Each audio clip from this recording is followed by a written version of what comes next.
Good morning, my dear students. Welcome to Political Science online class. Dear students, in previous video, we have learnt topic like meaning, definitions and features of unwritten constitution. Today, in this video, I am going to explain the rigid and flexible constitution.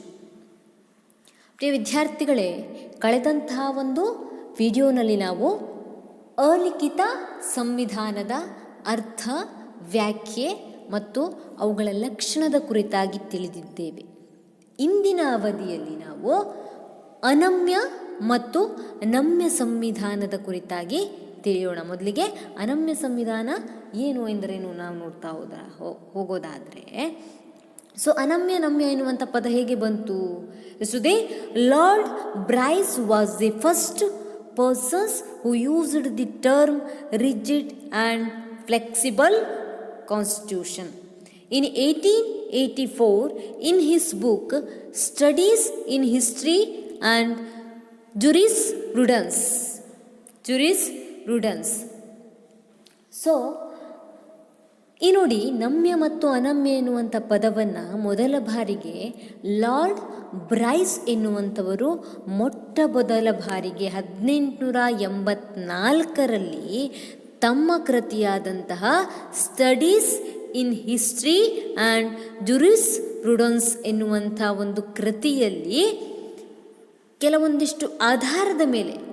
ಕೆಲವೊಂದಿಷ್ಟು ಅಂಶಗಳ ಆಧಾರದ ಮೇಲೆ ಅದು ನಮ್ಯನೋ ಅಥವಾ ಅನಮ್ಯನೋ ಎನ್ನುವಂಥದ್ದನ್ನು ವರ್ಗೀಕರಣವನ್ನು ಮಾಡಿದರು.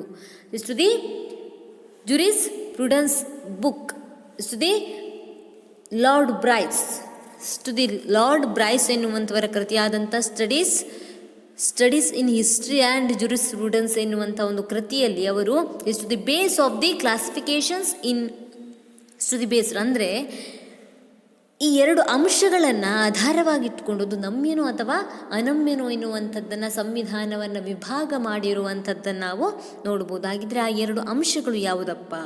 The methods of amendment of the constitution. Then second one, difference and relations between the constitutional law and ordinary law. Two basic classifications. So two basic classifications on the rigid or flexible constitution. First one is the methods of the amendment of the constitution. Second one is a difference and relations between the constitutional law and ordinary law. ಈ ಎರಡು ಅಂಶಗಳ ಆಧಾರದ ಮೇಲೆ ಯಾವುದೋ ಒಂದು ಸಂವಿಧಾನ ನಮ್ಯವಾಗಿದೆಯೋ ಅಥವಾ ಅನಮ್ಯವಾಗಿದೆಯೋ ಅಂತ ತಿಳಿತೀವಿ. ಯಾವ ಎರಡು ಒಂದು ಆಧಾರದ ಮೇಲೆ? ಸಂವಿಧಾನವನ್ನು ತಿದ್ದುಪಡಿ ಮಾಡಲು ಅನುಸರಿಸುವಂಥ ವಿಧಾನ ಒಂದೇದು. ಇಷ್ಟು the methods of the amendment of constitution. ಸಂವಿಧಾನವನ್ನು ಯಾವ ರೀತಿಯಾಗಿ ತಿದ್ದುಪಡಿ ಮಾಡ್ತಾರೆ? ಇಷ್ಟು the special method or simple majority, ಸಾಮಾನ್ಯ ಬಹುಮತದ ಆಧಾರದ ಮೇಲೆ ಮಾಡ್ತಾರೋ ಅಥವಾ ವಿಶೇಷ ಬಹುಮತದ ಆಧಾರದ ಮೇಲೆ, ಅಥವಾ ಯಾವ ವಿಧಾನದಿಂದ ಈ ಸಂವಿಧಾನವನ್ನು ತಿದ್ದುಪಡಿ ಮಾಡ್ತಾರೆ ಎನ್ನುವಂಥ ಆಧಾರದ ಮೇಲೆ ಅದು ನಮ್ಯನೋ ಅಥವಾ ಅನಮ್ಯ ಸಂವಿಧಾನವೋ ಅಂತ ಹೇಳ್ತಾರೆ, rigid or flexible. Is the second one is a difference and relations between constitutional law and ordinary law. ಸಂವಿಧಾನಾತ್ಮಕ ಕಾನೂನಿಗೂ ಮತ್ತು ಸಾಮಾನ್ಯ ಕಾನೂನಿಗೂ ಇರುವಂಥ ವ್ಯತ್ಯಾಸ ಮತ್ತು ಸಂಬಂಧಗಳ ಆಧಾರದ ಮೇಲೆ. ಸಾಮಾನ್ಯವಾಗಿ ಇದು ಎರಡನ್ನು ನಾವು ನೋಡಿದವಾಗ ನಮಗೆ ರಿಜಿಡ್ ಮತ್ತು ಫ್ಲೆಕ್ಸಿಬಲ್ ಏನು ಅಂತ ಸ್ವಲ್ಪ ಐಡಿಯಾ ಬರುತ್ತೆ. ನೋಡಿ, ಇಂಗ್ಲೆಂಡಲ್ಲಿ ಅನ್ರಿಟನ್ ಕಾನ್ಸ್ಟಿಟ್ಯೂಷನ್ ಇದೆ. This is not a difference between the relations between the constitutional law and ordinary law. ಅಲ್ಲಿ ಏನಾಗಿದೆ? ಯಾವುದೇ ವ್ಯತ್ಯಾಸ ಮತ್ತು ಸಂಬಂಧಗಳಿಲ್ಲ. ಎಲ್ಲಿ? ಸಾಮಾನ್ಯ ಕಾನೂನಿಗೂ ಮತ್ತು ಸಂವಿಧಾನಾತ್ಮಕ ಕಾನೂನಿಗೂ. ಯಾಕೆ? ಅಲ್ಲಿ ಯಾವುದೇ ಒಂದು ಸಂವಿಧಾನ ರಚನಾ ಸಭೆಯಿಂದ ಸಂವಿಧಾನ ಎನ್ನುವಂಥದ್ದು ರಚಿಸಲ್ಪಟ್ಟಿಲ್ಲ. ಹಾಗಾಗಿ ಇಂಗ್ಲೆಂಡ್ ಸಂವಿಧಾನವನ್ನು ನಾವು ಈಸಿಯಾಗಿ ಚೇಂಜ್ ಮಾಡಬಹುದು, ಸುಲಭಯುತವಾಗಿ ಅದನ್ನು ಬದಲಾಯಿಸಬಹುದು. ಹಾಗಿದ್ರೆ ಅದು ಯಾವ ರೀತಿಯಾಗಿ ಫ್ಲೆಕ್ಸಿಬಲ್? ಒಂದು ಕೋಲನ್ನು ನಾವು ತಗೊಂಡಾಗ, ಫಾರ್ ಎಕ್ಸಾಂಪಲ್ ಒಂದು ದಪ್ಪ ಕೋಲಿದೆ ಅಂತ ಇಟ್ಕೊಳ್ಳೋಣ, ಒಂದು ಸ್ಟಿಕ್. ಆ ಸ್ಟಿಕ್ಕನ್ನು ಬೆಂಡ್ ಮಾಡಿ ಸ್ಟಿಕ್ಕನ್ನು ಬೆಂಡ್ ಮಾಡಿದವಾಗ ಯಾವುದು ಆ ಸ್ಟಿಕ್ ಈಸಿಯಾಗಿ ಬೆಂಡ್ ಆಗುತ್ತೋ, ಈಸಿಯಾಗಿ ಒಂದು 4 ಸ್ಟಿಕ್ ಇದೆ, 4 ಸ್ಟಿಕ್ಕನ್ನು ತಗೊಳ್ತೀವಿ ನಾವು. ಆ 4 ಸ್ಟಿಕ್ಕಲ್ಲಿ ಬೆಂಡ್ ಮಾಡಬೇಕು. 4 ಸ್ಟಿಕ್ಕನ್ನು ಸಹ ಕೆಲವೊಂದು ಸ್ಟಿಕ್ಕನ್ನು ಈಸಿಯಾಗಿ ಬೆಂಡ್ ಮಾಡ್ಬೋದು. ಕೋಲನ್ನು ಈಸಿಯಾಗಿ ನಾವೇನು ಮಾಡ್ಬೋದು, ಬಗ್ಗಿಸಲಿಕ್ಕೆ ಸಾಧ್ಯ ಇದೆ. ಅದು ಏನಾಗುತ್ತೆ, ಎಷ್ಟು ಫ್ಲೆಕ್ಸಿಬಲ್ ಸ್ಟಿಕ್ ಅಂತ ನಾವು ಕರಿಬೋದಲ್ವಾ. ಏನಾಗಿದೆ, ಅದೊಂದು ನಮ್ಯವಾಗಿದೆ ಅಂತ ಕರಿಬೋದು. ಅಂದರೆ ಈಸಿಯಾಗಿ ಅದನ್ನು ಬೆಂಡ್ ಮಾಡಲಿಕ್ಕೆ ಸಾಧ್ಯ ಇರುವಂಥದ್ದು. ಇಷ್ಟು ಫ್ಲೆಕ್ಸಿಬಲ್. ಸಂವಿಧಾನವೂ ಅಷ್ಟೇ, ಈಸಿಯಾಗಿ ತಿದ್ದುಪಡಿ ಮಾಡಿದರೆ ಅದು ಏನಂತ ಹೇಳ್ಬೋದು ನಾವು, flexible constitution. So the easy methods of amendment, ಸುಲಭ ಅಥವಾ ಸರಳ ವಿಧಾನದಲ್ಲಿ ಸಂವಿಧಾನವನ್ನು ತಿದ್ದುಪಡಿ ಮಾಡಿದರೆ ಅದನ್ನು ನಾವು ಸರಳ ಸಂವಿಧಾನ ಅಥವಾ ನಮ್ಯ ಸಂವಿಧಾನ ಅಂತ ಕರಿಬೋದು. 4 ಸ್ಟಿಕ್ಕಲ್ಲಿ 2 ಸ್ಟಿಕ್ಕನ್ನು ಬೆಂಡ್ ಮಾಡೋದು ತುಂಬ ಕಷ್ಟ. ಫಾರ್ ಎಕ್ಸಾಂಪಲ್, ಬೆಂಡ್ ಮಾಡಲಿಕ್ಕೆ ಟ್ರೈ ಮಾಡಿದರೂ ಸಹ ಅದು ಬೆಂಡ್ ಆಗಲ್ಲ. ತುಂಬ ಕಷ್ಟಪಡಬೇಕಾಗತ್ತೆ ಬೆಂಡ್ ಮಾಡಲಿಕ್ಕೆ. ತುಂಬ ನಮ್ಮ ಎನರ್ಜಿಯನ್ನು ಅಲ್ಲಿ ಹಾಕಬೇಕಾಗತ್ತೆ, ಶಕ್ತಿಯನ್ನು ಹಾಕಬೇಕು. ಆವಾಗ ಮಾತ್ರ ಆ ಒಂದು ಕೋಲ್ ಎನ್ನುವಂಥದ್ದು ಬೆಂಡ್ ಆಗುತ್ತೆ. ಅದು ಏನಾಗಿದೆ, ರಿಜಿಡ್ ಅಂದರೆ ಕಠಿಣ ಅಥವಾ ಅನಮ್ಯ. ಆ ಸ್ಟಿಕ್ ಎನ್ನುವಂಥದ್ದು ಕಠಿಣವಾಗಿದೆ. ಸಂವಿಧಾನದಲ್ಲೂ ಸಹ ಅಷ್ಟೇ, ಸಂವಿಧಾನದಲ್ಲೂ ಹೇಳಿದಂಥ ಕಾನೂನುಗಳನ್ನು ತಿದ್ದುಪಡಿ ಮಾಡುವಂಥದ್ದು, ಅದನ್ನು ಬದಲಾಯಿಸುವಂಥದ್ದು ಇರ್ಬೋದು ಅಥವಾ ತಿದ್ದುಪಡಿ ಮಾಡುವಂಥದ್ದು ಬಹಳ ಕಠಿಣವಾದರೆ ಅದನ್ನು ನಾವು ಸಾಮಾನ್ಯವಾಗಿ ಅಂತಹ ಸಂವಿಧಾನವನ್ನು ಏನಂತ ಕರಿತೀವಿ, ಅನಮ್ಯ ಸಂವಿಧಾನ ಆರ್ ರಿಜಿಡ್. ಹೆಸರೇ ಸೂಚಿಸುತ್ತೆ ನೋಡಿ, ರಿಜಿಡ್ ಆ್ಯಂಡ್ ಫ್ಲೆಕ್ಸಿಬಲ್. ರಿಜಿಡ್ ಅಂತಂದರೆ ಕಷ್ಟ ತಿದ್ದುಪಡಿ ಮಾಡೋದು. ಯಾವ ಮೆಥಡ್ ಆಧಾರದ ಮೇಲೆ ಈ ಒಂದು ರಿಜಿಡ್ ಆ್ಯಂಡ್ ಫ್ಲೆಕ್ಸಿಬಲ್ ಅಂತ ನಾವು ಕ್ಲಾಸಿಫಿಕೇಶನ್ ಮಾಡಿರುವಂಥದ್ದು, ನಮ್ಯ ಮತ್ತು ಅನಮ್ಯ ಅಂತ. 2 bases, the methods of the amendment of the constitution, ಸಂವಿಧಾನವನ್ನು ತಿದ್ದುಪಡಿ ಮಾಡುವಂಥ ಆಧಾರದ ಮೇಲೆ. ಅದೇ ರೀತಿಯಾಗಿ difference and relations between the constitutional law and ordinary law, ಸಂವಿಧಾನಾತ್ಮಕ ಕಾನೂನಿಗೂ ಮತ್ತು ಸಾಮಾನ್ಯ ಕಾನೂನಿಗೂ ಇರುವಂಥ ವ್ಯತ್ಯಾಸ ಮತ್ತು ಸಂಬಂಧಗಳ ಆಧಾರದ ಮೇಲೆ. ನೋಡಿ, ಅಮೇರಿಕಾ ಮತ್ತು ಭಾರತದಲ್ಲಿ ಸಂವಿಧಾನಾತ್ಮಕ ಕಾನೂನು ಮತ್ತು ಸಾಮಾನ್ಯ ಕಾನೂನಿಗೆ ವ್ಯತ್ಯಾಸಗಳಿದೆ. ಯಾಕೆ? Is to the written constitution. ಏನಾಗಿದೆ, ಅಮೇರಿಕಾ ಮತ್ತು ಭಾರತದಲ್ಲಿ ಸಂವಿಧಾನ ಎನ್ನುವಂಥದ್ದು ಬರವಣಿಗೆಯ ರೂಪದಲ್ಲಿದೆ. ಹಾಗಾಗಿ ಅದನ್ನು ತಿದ್ದುಪಡಿ ಮಾಡಬೇಕು ಅಂತಂದರೆ ವಿಶೇಷ ವಿಧಾನವನ್ನು ಅನುಸರಿಸಬೇಕಾಗತ್ತೆ. ಆದರೆ England are adopted unwritten constitution and amendment is to the methods of amendment say easily amendment. So ಸಾಮಾನ್ಯವಾಗಿ ಅಂತಹ ಸಂವಿಧಾನವನ್ನು, ಅಲಿಖಿತ ಸಂವಿಧಾನವನ್ನು ಹೊಂದಿರುವಂಥ ಇಂಗ್ಲೆಂಡಿನ ಸಂವಿಧಾನವನ್ನು ತಿದ್ದುಪಡಿ ಮಾಡುವಂಥದ್ದು ಬಹಳ ಸರಳಯುತವಾಗಿ ಇರುತ್ತೆ. ಯಾಕಂದರೆ ಅಲ್ಲಿ ಯಾವುದೂ ಸಹ ಬರ್ಕೊಂಡಿರೋದಿಲ್ಲ, ಅದನ್ನು ಚೇಂಜ್ ಮಾಡುವಂಥದ್ದು ಸುಲಭಯುತವಾಗಿರುತ್ತೆ. ಹಾಗಾಗಿ ಅದನ್ನು ನಾವು ಫ್ಲೆಕ್ಸಿಬಲ್ ಕಾನ್ಸ್ಟಿಟ್ಯೂಷನ್ ಅಂತ ಕರಿತೀವಿ. ಹಾಗಾಗಿ ಈ 2 ಬೇಸಿಸ್ ಆಧಾರದ ಮೇಲೆ ಸಂವಿಧಾನ ಎನ್ನುವಂಥದ್ದು ರಿಜಿಡ್ ಆಗಿದೆಯೋ ಅಥವಾ ಫ್ಲೆಕ್ಸಿಬಲ್ ಆಗಿದೆಯೋ, ಅಂದರೆ ನಮ್ಯವಾಗಿದೆಯೋ ಅನಮ್ಯವಾಗಿದೆಯೋ ಎನ್ನುವಂಥದ್ದನ್ನು ತಿಳಿದುಕೊಳ್ಳಲಿಕ್ಕೆ ಸಾಧ್ಯ. ಹಾಗಿದ್ರೆ ಫಸ್ಟ್ ನಾವು ಎಕ್ಸ್ಪ್ಲೇನ್ ರಿಜಿಡ್ ಕಾನ್ಸ್ಟಿಟ್ಯೂಷನ್. ಅನಮ್ಯ ಸಂವಿಧಾನ ಅಥವಾ ಕಠಿಣ ಸಂವಿಧಾನ ಅಂತಾನೂ ಸಹ ಕರೆಯುವಂಥದ್ದನ್ನು ನಾವು ನೋಡ್ತೀವಿ. ಎಕ್ಸಾಮಲ್ಲಿ ಕೆಲವೊಮ್ಮೆ ಅನಮ್ಯ ಅಂತ ಕೊಡ್ಬೋದು ಅಥವಾ ಕಠಿಣ ಸಂವಿಧಾನ ಅಂತ ಕೊಡ್ಬೋದು. ಸೊ ನಮ್ಯ ಮತ್ತು ಅನಮ್ಯ ಅಂತಂದರೆ ಹೇಗೆ ಮಾಡಿದ್ರು, ವಿಭಾಗಗಳನ್ನು ಮಾಡಿದ್ರು ಅಂತ ಗೊತ್ತಾಯ್ತಲ್ವ. ಸಂವಿಧಾನವನ್ನು ತಿದ್ದುಪಡಿ ಮಾಡುವಂಥ ಆಧಾರದ ಮೇಲೆ. ಇನ್ನೊಂದು ಏನಾಗಿರುವಂಥದ್ದು, ಸಂವಿಧಾನಾತ್ಮಕ ಕಾನೂನು ಮತ್ತು ಸಾಮಾನ್ಯ ಕಾನೂನಿಗೂ ವ್ಯತ್ಯಾಸ ಏನಿದೆ ಅನ್ನುವಂಥದ್ದು ಆಧಾರದ ಮೇಲೆ. ಸಂವಿಧಾನದಲ್ಲಿ ತಿಳಿಸಿರುವಂಥ ಅಥವಾ ಹೇಳಿರುವಂಥ ಕಾನೂನುಗಳನ್ನು ಸಂವಿಧಾನಾತ್ಮಕ ಕಾನೂನು ಅಂತ ಕರೀತಾರೆ.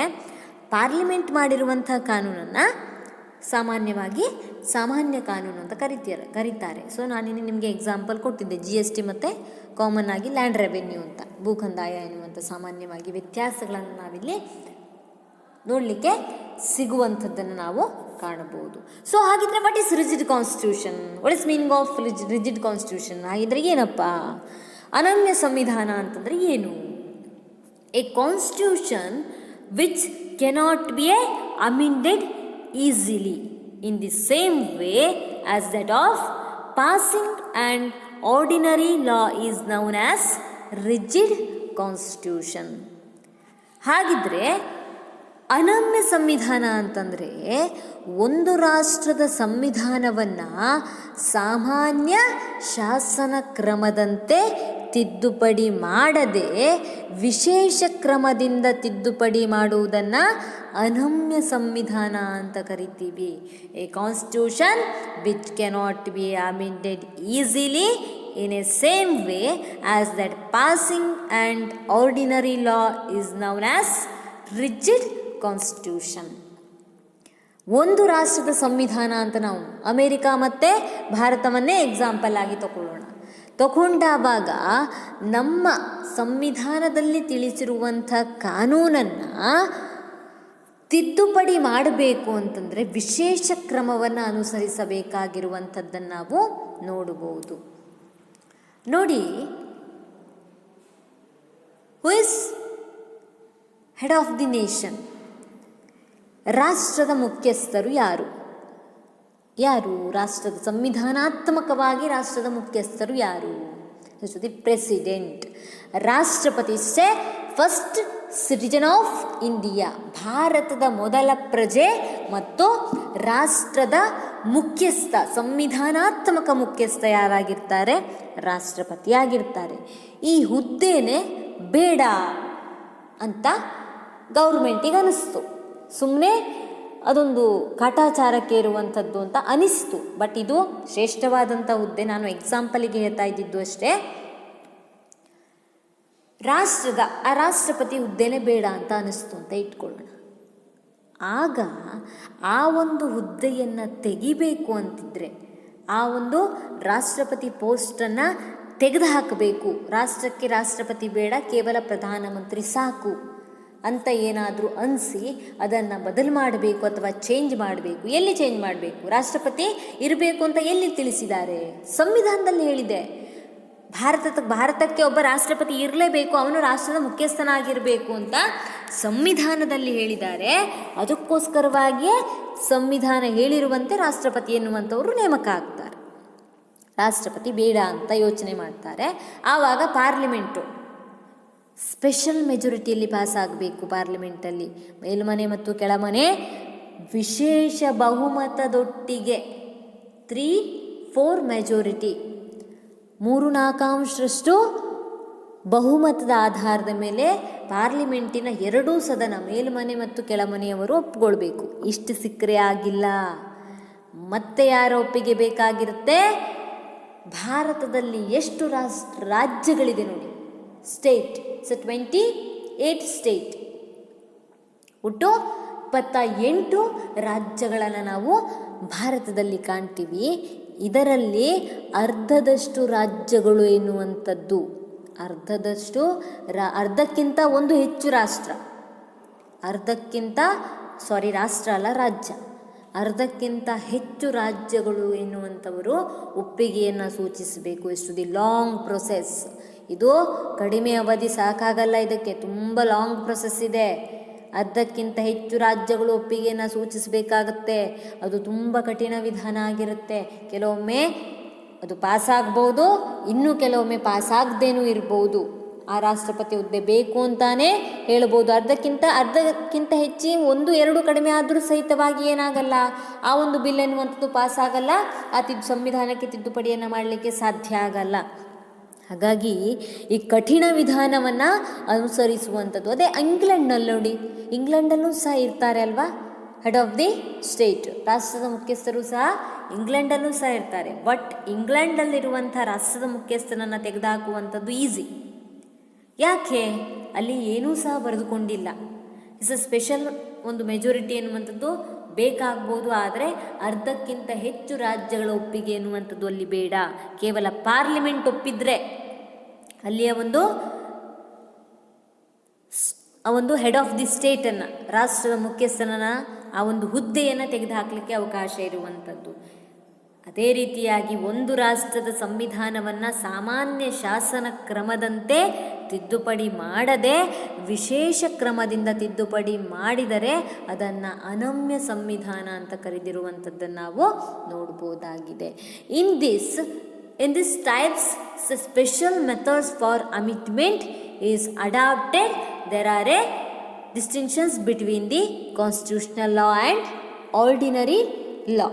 Constitutional law and ordinary law, ಈ ರೀತಿಯಾದಂಥ ಸಂವಿಧಾನದಲ್ಲಿ, ನಮ್ಮ ಅನಮ್ಯ ಸಂವಿಧಾನದಲ್ಲಿ ತಿದ್ದುಪಡಿ ಮಾಡಲು ವಿಶೇಷವಾದಂಥ ವಿಧಾನವನ್ನು ಅಳವಡಿಸಿಕೊಳ್ಳಬೇಕಾಗುತ್ತೆ. ಜೊತೆಗೆ ಈ ಸಂವಿಧಾನ ಇರುವಲ್ಲಿ ಸಂವಿಧಾನಾತ್ಮಕ ಕಾನೂನಿಗೂ ಮತ್ತು ಸಾಮಾನ್ಯ ಕಾನೂನಿಗೂ ವ್ಯತ್ಯಾಸ ಇರುವಂಥದ್ದನ್ನು ನಾವಿಲ್ಲಿ ನೋಡ್ಬೋದಾಗಿದೆ. ವ್ಯತ್ಯಾಸಗಳು ಇರುತ್ತೆ. ಯಾಕೆ ವ್ಯತ್ಯಾಸಗಳಿರುತ್ತೆ? ಯಾಕಂದರೆ ಇಲ್ಲಿ ಸಂವಿಧಾನಾತ್ಮಕ ಕಾನೂನು ಅಂತ ಬೇರೆ ಇರುತ್ತೆ, ಅಂದರೆ ಸಂವಿಧಾನ ಎನ್ನುವಂಥದ್ದು ಲಿಖಿತ ರೂಪದಲ್ಲಿ ಇರುತ್ತೆ. ಹಾಗಾಗಿ ಅಲ್ಲಿ ತಿದ್ದುಪಡಿ ಮಾಡುವಂಥದ್ದು ಕಠಿಣ ಮಾರ್ಗವಾಗಿರೋದ್ರಿಂದಾಗಿ ಸಾಮಾನ್ಯ ಕಾನೂನನ್ನು ಸಾಮಾನ್ಯ ರೀತಿಯಲ್ಲಿ ತಿದ್ದುಪಡಿ ಮಾಡ್ಬೋದು, ಆದರೆ ಸಂವಿಧಾನಾತ್ಮಕ ಕಾನೂನನ್ನು ಸಾಮಾನ್ಯ ರೀತಿಯಲ್ಲಿ ತಿದ್ದುಪಡಿ ಮಾಡದೇ ಇರುವಂಥದ್ದನ್ನು ಇಲ್ಲಿ ನಾವು ನೋಡ್ಬೋದಾಗಿದೆ. ಸೊ ಹಾಗಾಗಿ ರಾಷ್ಟ್ರದ ಪಾರ್ಲಿಮೆಂಟ್ ಸಂವಿಧಾನ ರಚನಾ ಒಂದು ಚೌಕಟ್ಟಿನಲ್ಲಿ ಶಾಸನವನ್ನು ರೂಪಿಸಿದರೆ ಕಾರ್ಯಾಂಗವು ಸಂವಿಧಾನದ ವಿಧಿವಿಧಾನಗಳಿಗೆ ಅನುಗುಣವಾಗಿ ಕಾರ್ಯವನ್ನು ನಿರ್ವಹಿಸುವಂಥದ್ದನ್ನು ನಾವು ನೋಡ್ತೀವಿ. So the parliament of the country can frame law with in the limited of the constitution and executive must act accordingly. ಸಾಮಾನ್ಯವಾಗಿ ಸಂವಿಧಾನಾತ್ಮಕವಾಗಿಯೇ ಎಲ್ಲವೂ ಸಹ ನಡೆಯುವುದರ ಜೊತೆಗೆ ಶಾಸಕಾಂಗ ಮತ್ತು ಕಾರ್ಯಾಂಗ ಎನ್ನುವಂಥದ್ದು ಸಂವಿಧಾನದ ಚೌಕಟ್ಟಿನ ಒಳಗಡೆ ನಿರ್ವಹಿಸಬೇಕಾಗುತ್ತೆ. ಎಲ್ಲಿ? ಅನಮ್ಯ ಸಂವಿಧಾನ ಎನ್ನುವಂಥದ್ದು ಇರುವಲ್ಲಿ. ಸೊ ಅತ್ಯಂತ ಕಠಿಣಕರವಾದಂಥ ವಿಧಾನವನ್ನು ಸಂವಿಧಾನ ತಿದ್ದುಪಡಿಯಲ್ಲಿ ಅಳವಡಿಸಿಕೊಂಡಿದ್ದರೆ ಅದನ್ನು ನಾವು ಅನಮ್ಯ ಸಂವಿಧಾನ ಅಂತ ನಾವು ಕರಿತೀವಿ. For example, it's A constitution of USA, Russia, Switzerland and India. In flexible and rigid. ಭಾರತದ ಒಂದು ತಿದ್ದುಪಡಿ, ಸಂವಿಧಾನ ತಿದ್ದುಪಡಿ ಎನ್ನುವಂಥದ್ದು ನಮ್ಯನೂ ಹೌದು, ಅನಮ್ಯನೂ ಹೌದು. ಕೆಲವೊಂದು ವಿಧಿಗಳಿಗೆ ನಾವು ನಮ್ಯವಾಗಿ ತಿದ್ದುಪಡಿಯನ್ನು ಮಾಡ್ಬೋದು, ಇನ್ನೂ ಕೆಲವೊಂದು ವಿಧಿಗಳಿಗೆ, ಆರ್ಟಿಕಲ್ಗಳಿಗೆ ಅನಮ್ಯ ತಿದ್ದುಪಡಿ ಅಂದರೆ ಸ್ಪೆಷಲ್ ಮೆಜಾರಿಟಿಯಲ್ಲಿ ಪಾಸ್ ಆಗಬೇಕಾಗುತ್ತೆ. ಸೊ ಹಾಗಾಗಿ ರಿಜಿಡ್ ಅಂದರೆ ಅತ್ಯಂತ ಕಠಿಣವಾದಂಥ ಸಂವಿಧಾನಕ್ಕೆ ಬೆಸ್ಟ್ ಎಕ್ಸಾಂಪಲ್ ಯಾವುದಪ್ಪ ಅಂತಂದರೆ USA ಅಂದರೆ ಅಮೇರಿಕಾ, ರಷ್ಯಾ ಆ್ಯಂಡ್ ಸ್ವಿಟ್ಜರ್ಲ್ಯಾಂಡ್ ಎನ್ನುವಂಥದ್ದು ಅನಮ್ಯ ಸಂವಿಧಾನಕ್ಕೆ ಉತ್ತಮವಾದಂಥ ಉದಾಹರಣೆಯಾಗಿರುವಂಥದ್ದನ್ನು ನಾವಿಲ್ಲಿ ನೋಡ್ಬೋದಾಗಿದೆ. So next definitions. ಬೇರೆ ಬೇರೆ ರೀತಿಯಾದಂಥ ಡೆಫಿನೇಷನ್ಸ್ಗಳನ್ನು ನಾವಿಲ್ಲಿ ನೋಡಲಿಕ್ಕೆ ಸಿಗುತ್ತೆ. ಫಸ್ಟ್ ನಾವು ಒಬ್ಬರದ್ದು ನೋಡೋಣ. A.B. Dicey. A.B. Dicey opined, a rigid constitution is one under which the certain law is to be generally known as constitutional or fundamental law cannot be changed in same manners as ordinary law. ಇಲ್ಲಿ A.B. Dicey ಅವರು ಏನು ಹೇಳ್ತಾರೆ, ಯಾವ ಸಂವಿಧಾನದಲ್ಲಿ ಸಂವಿಧಾನಾತ್ಮಕ ಅಥವಾ ಮೂಲಭೂತ ಕಾನೂನುಗಳನ್ನು ಸಾಮಾನ್ಯ ಕಾನೂನುಗಳನ್ನು ಬದಲಾಯಿಸಿದಂತೆ ಬದಲಾಯಿಸಲು ಸಾಧ್ಯವಿಲ್ಲವೋ ಅಂತಹ ಸಂವಿಧಾನವೇ ಅನಮ್ಯ ಸಂವಿಧಾನವಾಗಿದೆ ಅಂತ ಕರೀತಾರೆ. ನೋಡಿ, ಸಂವಿಧಾನ ಯಾರು ರಚನೆ ಮಾಡಿರ್ತಾರೆ? Constituent assembly is to the framework on the constitution. ಸಂವಿಧಾನ ರಚನಾ ಸಭೆಯಿಂದ ಸಂವಿಧಾನ ಎನ್ನುವಂಥದ್ದು ರಚಿಸಲ್ಪಟ್ಟಿರುವಂಥದ್ದನ್ನು ನಾವು ನೋಡ್ಬೋದು. ಪ್ರಜ್ಞಾಪೂರ್ವಕವಾಗಿ ತಜ್ಞರುಗಳು ರಚಿಸಿದಂಥ ಸಂವಿಧಾನ ಆಗಿರುತ್ತೆ. ಅಂತಹ ಸಂವಿಧಾನ ತಿದ್ದುಪಡಿ ಮಾಡುವಂಥದ್ದು ಕಷ್ಟ. ಆದರೆ ಪಾರ್ಲಿಮೆಂಟಿಗೆ ಒಂದು 5 ವರ್ಷ ಆಯ್ಕೆಯಾದಂಥ ಅಥವಾ 5 ವರ್ಷಗಳಿಗೆ ಅಥವಾ ಒಂದು ನಿರ್ದಿಷ್ಟ ಅವಧಿಗೆ ಆಯ್ಕೆಯಾದಂಥ ಗೌರ್ನಮೆಂಟ್ ಅಥವಾ ಶಾಸಕಾಂಗದ ಸದಸ್ಯರು ಎನ್ನುವಂಥವರು ಸಾಮಾನ್ಯ ಕಾನೂನುಗಳನ್ನು ಕಾಲಕಾಲಕ್ಕೆ ಮಾಡಿರ್ತಾರೆ. ಆ ಕಾಲಕಾಲಕ್ಕೆ ಮಾಡಿದಂತಹ ಸಾಮಾನ್ಯ ಕಾನೂನನ್ನು ತಿದ್ದುಪಡಿ ಮಾಡಲಿಕ್ಕೆ ಕೇವಲ ಪಾರ್ಲಿಮೆಂಟಿನ ಒಪ್ಪಿಗೆ ಮಾತ್ರ ಸಾಕಾಗಿರುತ್ತೆ. ಆದರೆ ಸಂವಿಧಾನದಲ್ಲಿ ತಿಳಿಸಿರುವಂಥ ಕಾನೂನನ್ನು ಬದಲಾವಣೆ ಮಾಡಬೇಕು ಅಂದರೆ ಕೇವಲ ಪಾರ್ಲಿಮೆಂಟಿನ ಒಪ್ಪಿಗೆಯಷ್ಟೇ ಅಲ್ಲದೆ ಇಡೀ ರಾಷ್ಟ್ರದ ಒಪ್ಪಿಗೆ ಬೇಕಾಗಿರುತ್ತೆ. ಇಡೀ ಆಲ್ ಸ್ಟೇಟ್ ಲೆಜಿಸ್ಲೇಟಿವ್ ಅಸೆಂಬ್ಲಿ, ಪ್ರತಿ ರಾಜ್ಯಗಳ ಶಾಸಕಾಂಗದ ಒಪ್ಪಿಗೆ ಬೇಕಾಗಿರುತ್ತೆ. ಹಾಗಾಗಿ ಆ ಒಂದು ಸಂವಿಧಾನಾತ್ಮಕ ಕಾನೂನನ್ನು ಬದಲಾವಣೆ ಮಾಡುವಂಥದ್ದು ಕಷ್ಟ. ಸಂವಿಧಾನಾತ್ಮಕ ಕಾನೂನನ್ನು ವಿಶೇಷ ತಿದ್ದುಪಡಿಯ ಮೂಲಕವಾಗಿ ಅಥವಾ ವಿಧಾನದ ಮೂಲಕವಾಗಿ ತಿದ್ದುಪಡಿಯನ್ನು ಮಾಡಿದರೆ ಅದು ಅನಮ್ಯ ಸಂವಿಧಾನ ಅಂತ ಇಲ್ಲಿ AB ಡೈಸಿ ಎನ್ನುವಂಥವರು ಒಪಿನಿಯನ್, ತಮ್ಮದೇ ಆದಂತಹ ಒಂದು ಅಭಿಪ್ರಾಯವನ್ನು ವ್ಯಕ್ತಪಡಿಸಿರುವಂಥದ್ದನ್ನು ನಾವಿಲ್ಲಿ ನೋಡ್ಬೋದು. Next is a features of rigid constitution. ಹಾಗಿದ್ರೆ ಈ ಒಂದು ಅನಮ್ಯ ಸಂವಿಧಾನದ ಕೆಲವೊಂದಿಷ್ಟು ಲಕ್ಷಣಗಳು ಏನು ಅಂತ ನಾವು ನೋಡ್ತಾ ಹೋಗೋದಾದರೆ, in a rigid constitution the constitutional law in the superior to an ordinary law. So ಅನಮ್ಯ ಸಂವಿಧಾನದಲ್ಲಿ ಸಂವಿಧಾನಾತ್ಮಕ ಕಾನೂನು ಸಾಮಾನ್ಯ ಕಾನೂನಿಗಿಂತ ಹೆಚ್ಚಿನ ಮಹತ್ವವನ್ನು ಪಡೆದುಕೊಂಡಿರುತ್ತೆ. ಸೊ ಇದು ನಮಗೆ ಗೊತ್ತಿದೆ. ಏನಾಗಿರುವಂಥದ್ದು, ಸಾಮಾನ್ಯ ಕಾನೂನನ್ನು ಯಾರು ಮಾಡಿರ್ತಾರೆ? The common law are framework to the parliament and constitutional are framework to the constituent assembly. ಸಂವಿಧಾನ ರಚನಾ ಸಭೆಯಿಂದ ರಚಿಸಲ್ಪಟ್ಟಂತಹ ಕಾನೂನುಗಳು ಹೆಚ್ಚಿನ ಪ್ರಾಮುಖ್ಯತೆಯನ್ನು ಪಡ್ಕೊಂಡಿರುತ್ತೆ. ಯಾಕಂತಂದರೆ ಅದು ಬಹಳಷ್ಟು ಕಾಲದ ತನಕ ಅಪ್ಲೈ ಆಗುವಂಥದ್ದನ್ನು ನಾವು ನೋಡ್ತೀವಿ. ಅಂದರೆ ತಜ್ಞರು ಕೂತ್ಕೊಂಡು ವಿಚಾರ ಮಾಡಿ ಇಡೀ ದೇಶದ ಒಳಿತಿಗಾಗಿ ಕೆಲವೊಂದಿಷ್ಟು ಕಾನೂನುಗಳನ್ನು ಮಾಡಿರ್ತಾರೆ. ಅದು ಸರ್ವಶ್ರೇಷ್ಠವಾದಂತಹ ಕಾನೂನು, ಅದು ಇಡೀ ರಾಷ್ಟ್ರಕ್ಕೆ ಸರ್ವಶ್ರೇಷ್ಠವಾದಂತಹ ಕಾನೂನು ವ್ಯವಸ್ಥೆ ಅಂತ ಕರೆಯಲ್ಪಟ್ಟಿರುತ್ತೆ. ಹಾಗಾಗಿ ಸಾಮಾನ್ಯ ಕಾನೂನಿಗಿಂತ ಸಂವಿಧಾನಾತ್ಮಕ ಕಾನೂನು ಎನ್ನುವಂಥದ್ದು ಅನಮ್ಯ ಸಂವಿಧಾನದಲ್ಲಿ ಹೆಚ್ಚು ಪ್ರಚಲಿತದಲ್ಲಿರುವಂಥದ್ದನ್ನು ಅಥವಾ ಮಹತ್ವವನ್ನು ಪಡೆದುಕೊಂಡಿರುವಂಥದ್ದನ್ನು ನಾವಿಲ್ಲಿ ಕಾಣಬಹುದಾಗಿದೆ. Next second one is the constitutional law was made by A constitute assembly and not by the parliament. ನೋಡಿ, ಅನಮ್ಯ ಸಂವಿಧಾನ ಎಲ್ಲಿದೆಯೋ ಅಲ್ಲೆಲ್ಲ ಸಹಿತವಾಗಿ ಲಿಖಿತ ಸಂವಿಧಾನ ಇರುತ್ತೆ. ಒಂದು ಯೋಚನೆ ಇಟ್ಟುಕೊಳ್ಳಿ, ನೀವು ರಿಜಿಡ್ ಕಾನ್ಸ್ಟಿಟ್ಯೂಷನ್ ಎಲ್ಲಿದೆಯೋ ಅಲ್ಲೆಲ್ಲ ರಿಟರ್ನ್ ಕಾನ್ಸ್ಟಿಟ್ಯೂಷನ್ ಇದೆ. ಸಾಮಾನ್ಯವಾಗಿ ಅನಮ್ಯ ಸಂವಿಧಾನ ಯಾವೆಲ್ಲ ಕಡೆ ಇದೆಯೋ ಅಲ್ಲೆಲ್ಲ ಲಿಖಿತ ಸಂವಿಧಾನ ಇರುವಂಥದ್ದನ್ನು ನಾವು ನೋಡ್ತೀವಿ. ಹಾಗಾಗಿ ಇಲ್ಲಿ ಏನಾಗಿರುವಂಥದ್ದು, ಸಂವಿಧಾನಾತ್ಮಕ ಕಾನೂನು ರಾಜ್ಯಾಂಗ ರಚನಾ ಸಭೆಯಿಂದ ರಚಿಸಲ್ಪಟ್ಟಿದೆಯೇ ಹೊರತು ಪಾರ್ಲಿಮೆಂಟಿನಿಂದಲ್ಲ, ಅಂದರೆ ಸಂಸತ್ತಿನಿಂದಲ್ಲ. ಸಂವಿಧಾನ ರಚನಾಕಾರರು ಕೂತ್ಕೊಂಡ್ಬಿಟ್ಟು ಯೋಚನೆ ಮಾಡಿ ರಚನೆ ಮಾಡಿದಂಥ ಕಾನೂನೇ ಸಂವಿಧಾನಾತ್ಮಕ ಕಾನೂನು ಎಂದು ಇಲ್ಲಿ ಕರೆಯಲ್ಪಟ್ಟಿರುವಂಥದ್ದನ್ನು ನಾವು ನೋಡಬಹುದಾಗಿದೆ. ಹಾಗಾಗಿ ಸಾಮಾನ್ಯ ಕಾನೂನನ್ನು ಪಾರ್ಲಿಮೆಂಟ್ ರಚನೆ ಮಾಡಿದರೆ ಸಂವಿಧಾನಾತ್ಮಕ ಕಾನೂನನ್ನು ಸಂವಿಧಾನ ರಚನಾಕಾರರು ರಚನೆ ಮಾಡಿರ್ತಾರೆ. Next third one, there is a special procedure to amendment the constitution.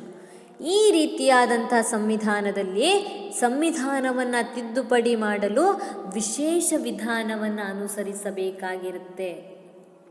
ನಾನು ಮೊನ್ನೆ ಒಂದು ಎಕ್ಸಾಂಪಲ್, ಕಳೆದಂಥ ಒಂದು ವಿಡಿಯೋನಲ್ಲಿ ಎಕ್ಸಾಂಪಲ್ ಕೊಟ್ಟಿದ್ದೆ ನೋಡಿ. ತಿದ್ದುಪಡಿ, ನಾವು ಪಾರ್ಕಿಂಗ್, ನೋ ಪಾರ್ಕಿಂಗ್ ಅಂತ ಇದ್ದ ಬೋರ್ಡ್ ಇದ್ದಾವಾಗ ಆ ಬೋರ್ಡನ್ನು ತೆಗೆದು ಹಾಕಲಿಕ್ಕೆ ನಮಗೆ ರೈಟ್ಸ್ ಇಲ್ಲ ಅಲ್ವಾ? ಅದು ತಿದ್ದುಪಡಿ ಮಾಡಬೇಕು ಅಂತಂದರೆ ಅದಕ್ಕೊಂದು ಪ್ರೊಸೀಜರ್ ಇದೆ. ಆ ನೋ ಪಾರ್ಕಿಂಗ್ ಏರಿಯಾವನ್ನು ಪಾರ್ಕಿಂಗ್ ಏರಿಯಾ ಮಾಡಬೇಕು ಅಂತ ಇದ್ದರೆ ಆ ಬೋರ್ಡನ್ನು ತೆಗಿಬೇಕು, ಅಲ್ಲಿ ಪರ್ಮಿಷನ್ ತೊಗೊಳ್ಬೇಕು. ಪೊಲೀಸ್ ಇರ್ಬೋದು ಅಥವಾ ಪಂಚಾಯತ್ಗಳಿರ್ಬೋದು, ಪಟ್ಟಣ ಪಂಚಾಯತ್ಗಳಿರ್ಬೋದು. ಆ ಒಂದು ಏರಿಯಾಕ್ಕೆ ಸಂಬಂಧಿಸಿದಂತೆ ಏನಾಗಬೇಕಾಗುತ್ತೆ, ಅಲ್ಲಿ ಪರ್ಮಿಷನ್ ತೊಗೊಂಡ್ಬಿಟ್ಟು ಆ ಪಾರ್ಕಿಂಗ್ ಏರಿಯಾ ಅಂತ ಮಾಡಬೇಕಾಗುತ್ತೆ. ಅದು ಲಾಂಗ್ ಪ್ರೊಸೆಸ್ ಇರುವಂಥದ್ದು. ಅದೇ ಅಲ್ಲಿ ಯಾವ ಬೋರ್ಡು ಸಹ ಇಲ್ಲ. ಒಂದು 4 ಜನ ಹೇಳ್ತಾರೆ ನೋ ಪಾರ್ಕಿಂಗ್, ಅಲ್ಲಿ ಏನು ಮಾಡೋ ಹಾಗೆ ಇಲ್ಲ, ನೋ ಪಾರ್ಕ್ ಮಾಡೋ ಹಾಗೆ ಇಲ್ಲ ಅಂತ ಬಹಳ ಕಾಲದಿಂದನೂ ಸಹ ಹೇಳ್ಕೊಂಡು ಬಂದಿದ್ದಾರೆ ಅಂತ ಇಟ್ಕೊಳ್ಳಿ. ನಾವು ಕಾನೂನನ್ನು ಮುರಿಲಿಕ್ಕೆ ಕೆಲವಷ್ಟು ಜನರು ಹುಟ್ಟಿರ್ತಾರೆ. ಅವ್ರು ಏನು ಮಾಡ್ತಾರೆ, ಹೋಗಿ ಅಲ್ಲಿ ಪಾರ್ಕ್ ಮಾಡ್ತಾರೆ.